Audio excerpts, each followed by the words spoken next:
the Lord. Day 15 இன்றைய வேதாசனம்.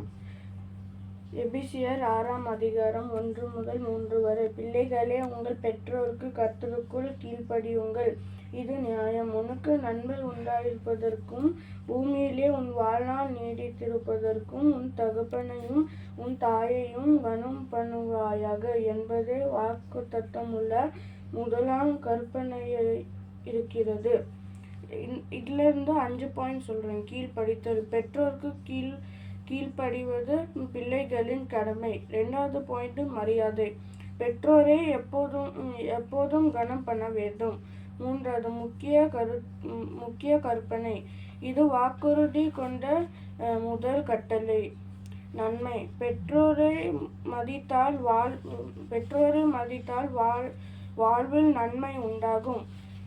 Last point, நீண்ட ஆயுள். கடவுள் பூமியில் நீண்ட ஆயுளை தருவார். Thank you. God bless you all.